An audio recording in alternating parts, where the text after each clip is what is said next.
Our next guest is from Paste, editor-in-chief. His name is Josh Jackson. We go way back. He's an Atlanta guy. He used to be on a radio show. I think was it Dave FM, Josh? Dave FM, yeah. Dave, that's right. I couldn't remember way if it back. was Morning X or Dave FM, but welcome. Thank you. Thanks so much. Do you guys still call it a publication? Because Paste, it was Paste Magazine for so long. Yeah, absolutely. It's a publication. We publish stuff every single day. Right, so, true. yes, absolutely a publication. I've been a big fan of Paste for years, especially on the music front.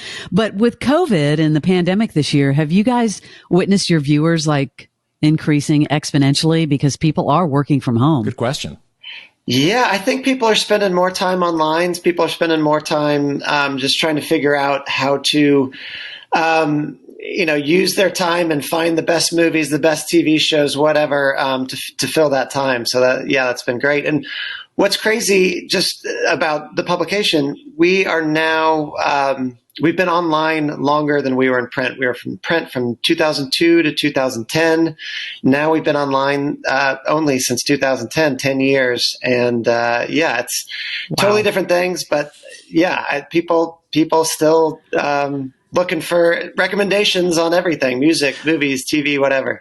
I've got to tell you, I have you saved because I do a weekly podcast with these clowns, but I also do a daily morning show in New York, and it's like one-stop shopping for I have to show prep, and you got everything on here from Netflix to right now I'm going to check out the top new albums I need to stream today. It's filled with information, even politics on here. I really feel like it's like one-stop shopping for everything pop culture. Well, that's what we try to be. We try to make sure that people can find their next favorite thing whenever they're looking. Who's your biggest competitor? Who's is it the obvious? Well, yeah, I mean, still on music, it's like Rolling Stone, Pitchfork, and then on movies, it's Collider and Entertainment Weekly, and Vulture from New York Magazine does a great job on a lot of that stuff. So, yeah, I mean, we cover so many different areas. It really depends on what you're talking about. I mean, our drink section, I don't know who our biggest competitor is for our craft beer coverage. So, how many editors or freelancers do you have working for you? Because I love the Netflix list because for me, it's hard to search on Netflix. So I love the list that you guys provide. Yeah, we have about 8 editors and dozens and dozens and dozens of freelancers for writing about all the different things. Some are experts when it comes to television. Some are music geeks, and it's great to find people who have a passion about something and just let them run with that on wherever their interests lie. One of our writers, he loves horror movies and craft beer, and occasionally we'll write about pro wrestling. Whatever you're into, we love just it coming from a place of passion. Well, I'm excited to have you on. Let's get into it. What do you have for us this week? Because I feel this is a new twist. We all kind of give the same. What are you watching? We're watching these same 3 things, and I feel like you're going to bring an interesting perspective. Can't wait to hear. So give it to us. All right. Well, for me, and I just have to say, I listen to you guys every morning on 99X. Thank you.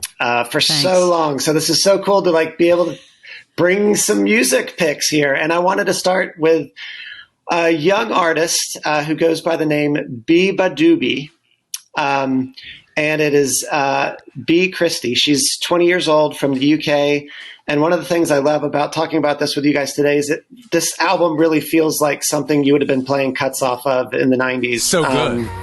For 99X. Oh, it's so good. I don't want your sympathy. Stop saying you give a shit, 'cause you don't really care.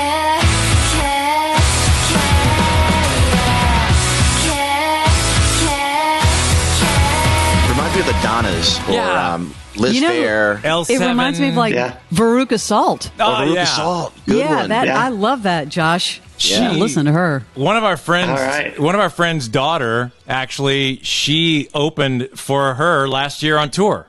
Claro. Oh, wow. Yeah. Oh, yeah. Absolutely. Yeah. She did the Claire tour, and she was supposed to do the 1975 tour this year, and that thing just got shut down. So talented. Along with so much else. Yeah. So next up, Matt Berninger from The National has his new solo album out, and it is great. So the rest of his band is off, making records with Taylor Swift. So he had to do something.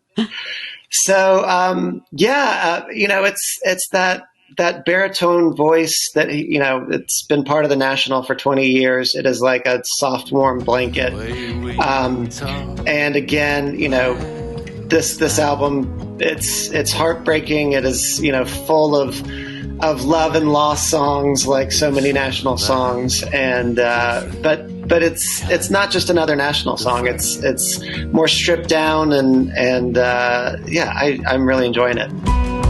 Baby, don't lie to me. You know that I believe you.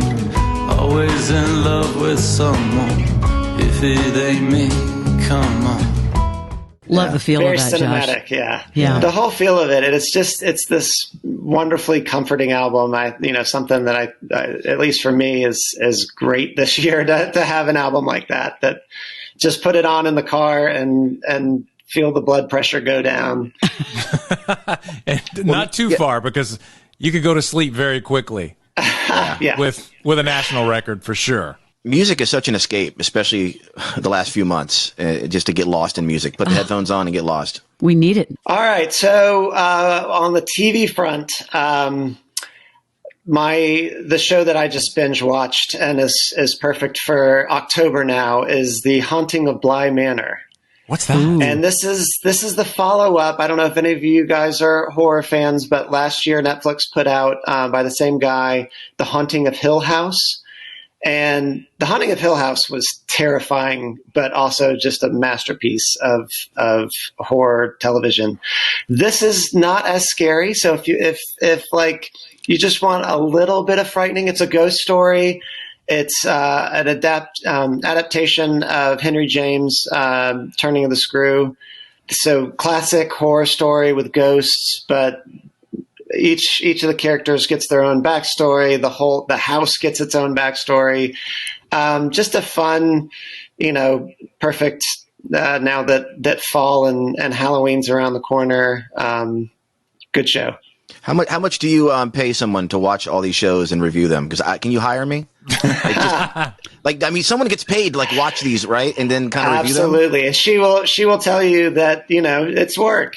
Some of these shows, it's not all great shows that she's having to watch, but yeah, it is we all count ourselves lucky to be able to just, devour pop culture and write about it and get paid for it. The show that I'm obsessed with and that I'm just telling everybody that they have to watch is on Apple TV Plus, and it is Ted Lasso. So this is Jason Sudeikis as an American football coach. He gets hired to go over and coach in the English Premier League, and I'm a huge soccer fan, so I love that part of it as well. Could that be why you love it so much? No, my wife doesn't care about soccer, and she loved it right with me. So good. So, and her taste and mine don't often overlap. And so it's nice to have a show. It's weird. It's this sweet, optimistic show that doesn't come across as cheesy or it's just charming. And it's based, he'd done a series of commercials for NBC when they brought the English Premier League over here. And they were hilarious. It was just him being a goofball, American coach, fish out of water thing. But the TV show is so much richer, so much deeper. It's one of the guys he's co-writing with and is co-producing is the guy that did Scrubs and Cougar Town and Spin City. So there's some some great TV writing chops involved as well. And just it's hilarious. It's heartwarming. It's this weird, optimistic, what 2020 needed kind of show. I'll have to try it because Apple Plus, I watched the morning show first, which was phenomenal. Mm-hmm. And then they've had nothing for me. Well, I will tell you this. I've seen, because I have Apple Plus and I loved Defending Jacob. I don't know if you saw that, Josh. I haven't watched that one. Defending Jacob. It's incredible. It's from a book, but I've been seeing the previews for this. And so now you've sold me. I'm going to watch it. I'll try I love Jason Sudeikis too. Totally worth trying. Yeah. Well, I want to tip you off on Sudeikis something. Is hilarious. I'm excited about this one. This came out in August, but I just saw it yesterday. Have you seen Clash Action Park on HBO Max? No. Oh, no. I've heard all about it. I got to watch it. It looks. What is it? You have to watch it. It's a true story about a water park not far from where I live right now that was just had no rules, and people were like getting killed there because the rides were not checked. Ooh, but I gotta write it was that just down. filled with teenage lifeguards. I remember the stories coming out about this crazy park that had these dangerous rides that was just. It's like if you ran a theme park in a country that just had no laws, and that's what it's like. Yep. Wanted to get thrills, yeah. Clash Action Park. Trust me, it's so good. It's an hour and a half documentary, and it's brilliant. I'm in. I just wrote it down. Right at my alley. Me too. I wrote it down. Good job, Cubby. I'm here for you. Yeah. So movies, it's so weird because there's really not a lot happening in theaters right now.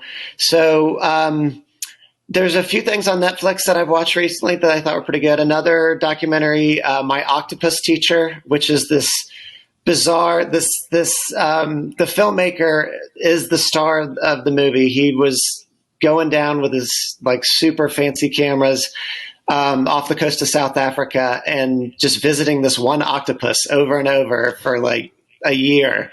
And it's this, if you like nature documentaries at all, it's fantastic.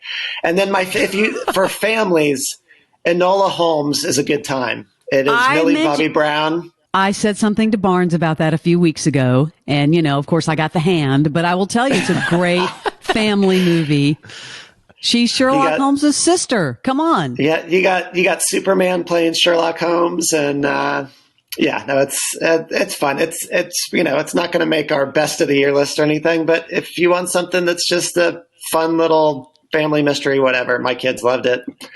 So there you go. Awesome, Josh. Thank you for coming on. We have to have you back every once in a while because I love getting these new things. This is so much fun. It's so great to see you guys' faces again and hear your voices, and love that you're doing this podcast. All right, Josh Jackson at Pace Magazine. He's the editor-in-chief. PaceMagazine.com. Thanks, Josh.